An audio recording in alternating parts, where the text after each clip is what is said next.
ವರದಿಗಾರಿಕೆ ವೃತ್ತಿಪರವಾಗಿದ್ದಾಗ ಸಮಾಜದ ಪರವಾಗಿರುತ್ತದೆ. ಪತ್ರಿಕಾ ವೃತ್ತಿ ಉದ್ಯಮ ಆದ ಕೂಡಲೇ ಇದರ ಉದ್ದೇಶಗಳು ಬದಲಾಗುತ್ತದೆ. ವಸ್ತುಸ್ಥಿತಿ ಜೊತೆಗೆ ಮೌಲ್ಯಾಧಾರಿತ ಸುದ್ದಿ ಇಂದಿನ ಅಗತ್ಯ. ಊಹಾ ಕಲ್ಪಿತ ಪತ್ರಿಕೋದ್ಯಮ ಅಪಾಯಕಾರಿ ಎಂದು ಸಿಎಂ ಸಿದ್ದರಾಮಯ್ಯ ಅವರು ಕರೆ ನೀಡಿದ್ದರು.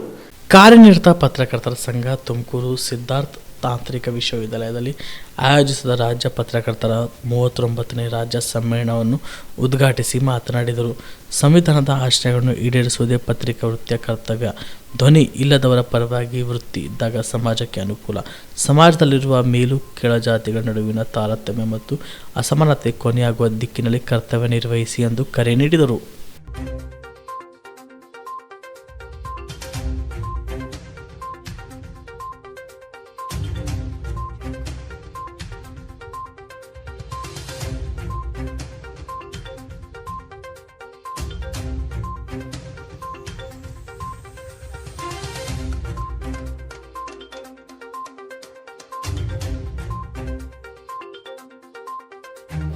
ಅಂಬೇಡ್ಕರ್ ಅವರೇ ಹೇಳಿದ್ದಾರೆ, ನಮ್ಮ ಸಮಾಜದಲ್ಲಿ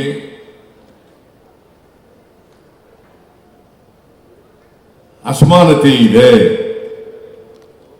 ಬಡವರಿದ್ದಾರೆ, ಶ್ರೀಮಂತರಿದ್ದಾರೆ, ಮೇಲ್ಜಾತಿಯವರಿದ್ದಾರೆ, ಕೆಳಜಾತಿಯವರಿದ್ದಾರೆ. ಅಲ್ಲ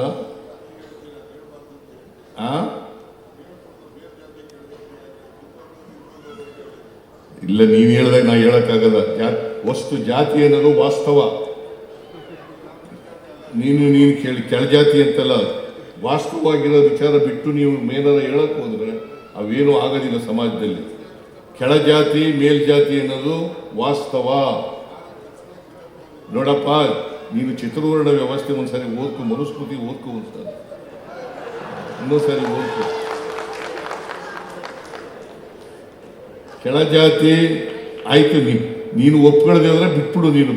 ನೀನು ಭಾಷಣ ಮಾಡುವಾಗ ಹೇಳು, ನಾನು ಈ ನನ್ನ ಸ್ವಾತಂತ್ರ್ಯ ಕೆಳಜಾತಿ ಮೇಲ್ಜಾತಿ ಅಂತ ಹೇಳ್ತಕ್ಕಂಥದ್ದು ನನ್ನ ಸ್ವಾತಂತ್ರ್ಯ. ನನ್ನ ಸ್ವಾತಂತ್ರ್ಯಕ್ಕೆ ಧಕ್ಕೆ ತರ್ತಕ್ಕಂಥ ಕೆಲಸವನ್ನು ದಯಮಾಡಿ ಮಾಡಬಾರದು. ಚತುರ್ವರ್ಣ ವ್ಯವಸ್ಥೆಯಲ್ಲಿ ಈಗ 4 ವರ್ಣಗಳಿದ್ದಾವೆ. ಅದು ಇನ್ನು ಅಲ್ಗಳಿಯಕ್ಕಾಗತ್ತಾ? ಅದು ಮುಂದುವರಿಸಬಾರಲ್ಲ, ಬದಲಾವಣೆ ಆಗ್ಬೇಕು. ಹೆಂಗೆ ಬದಲಾವಣೆ ಆಗತ್ತೆ? ಹೆಂಗ್ ಬದಲಾವಣೆ ಆಗಬೇಕು? ಬದಲಾವಣೆ ಆಗಬೇಕಾದ್ರೆ ಎಲ್ರಿಗೂ ಆರ್ಥಿಕವಾಗಿ ಸಾಮಾಜಿಕವಾಗಿ ಶಕ್ತಿ ಬಂದಾಗ ಮಾತ್ರ ಬದಲಾವಣೆ ಆಗಲಿಕ್ಕೆ ಸಾಧ್ಯ ಆಗ್ತದೆ. ಅಲ್ಲ, ಅದಕ್ಕೆ ಬಾಬಾ ಸಾಹೇಬ್ ಅಂಬೇಡ್ಕರ್ ಅವರು ಸಂವಿಧಾನ ರಚನಾ ಸಭೆಯಲ್ಲಿ ಒಂದು ಭಾಷಣ ಮಾಡಿದ್ದಾರೆ, ಕೊನೆಯ ಭಾಷಣ. ಅದು 1949 ನವೆಂಬರ್ 25ನೇ ತಾರೀಕು. ನವೆಂಬರ್ 25, 1949 ಭಾಷಣ ಮಾಡಿದ್ದಾರೆ. ಒಂದು ದಿನ ಮುಂಚಿತವಾಗಿ ಅಂಗೀಕಾರ ಆಗೋಕ್ಕಿಂತ ಮುಂಚಿತವಾಗಿ ಒಂದು ಭಾಷಣ ಮಾಡಿದ್ದಾರೆ. It's an historical speech made by none other than Baba Saheb Ambedkar. ದಯಮಾಡಿ ನಾನು ರಾಜಣ್ಣನಿಗೆ ಹೇಳ್ತೀನಿ, ಆ ಭಾಷಣ ಓದ್ಕೋಬೇಕು. ಏನಂತ ಹೇಳಿದ್ದಾರೆ ಆ ಭಾಷಣದಲ್ಲಿ? 1950 26ನೇ ತಾರೀಕು ಸಂವಿಧಾನ ಜಾರಿಗೆ ಬರ್ತದೆ. ಅವತ್ತು ಸಮಾಜದಲ್ಲಿ ವೈರುಧ್ಯತೆ ಇರ್ತಕ್ಕಂಥ ಸಮಾಜಕ್ಕೆ ಕಾಲಿಡ್ತಾ ಇದ್ದೀವಿ. ವೈರುಧ್ಯತೆ ಇರ್ತಕ್ಕಂಥ ಸಮಾಜಕ್ಕೆ ಕಾಲಿಡ್ತಾ ಇದ್ದೀವಿ.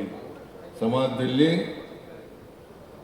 ಆರ್ಥಿಕ ಅಸಮಾನತೆ, ಸಾಮಾಜಿಕ ಅಸಮಾನತೆ ಇದೆ. ಈ ಅಸಮಾನತೆ ಹೋಗಲಾಡಿಸದೆ ಹೋದ್ರೆ ಈ ಪ್ರಜಾಪ್ರಭುತ್ವದ ಸೌಧ ಇದೆಯಲ್ಲ, ನಾವು ಸ್ವಾತಂತ್ರ್ಯ ಗಳಿಸಿದೀವಲ್ಲ, ಈ ಸೌಧನ ಯಾವ ಜನ ಅನ್ಯಾಯಕ್ಕೆ ಒಳಗಾಗ್ತಾರೆ, ಈ ಅಸಮಾನತೆಯಿಂದ ನರಳ್ತಾ ಇದ್ದಾರೆ, ಅದೇ ಜನ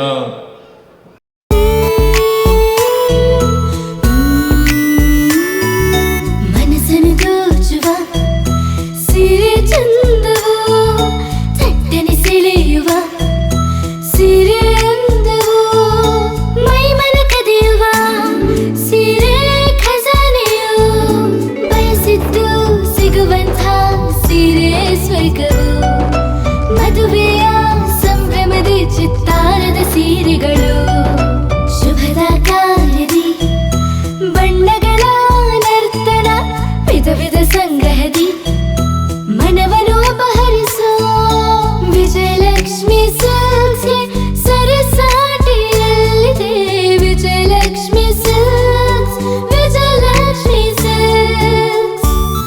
ಜಿಲ್ಲೆಯಲ್ಲಿಯೇ ಮಹಿಳೆಯರ ಮತ್ತು ಮಕ್ಕಳ ವಸ್ತ್ರಗಳ ಏಕೈಕ ಅತಿ ದೊಡ್ಡ showroom Vijayalakshmi silks, city centre mall, super market road, Gulbarga.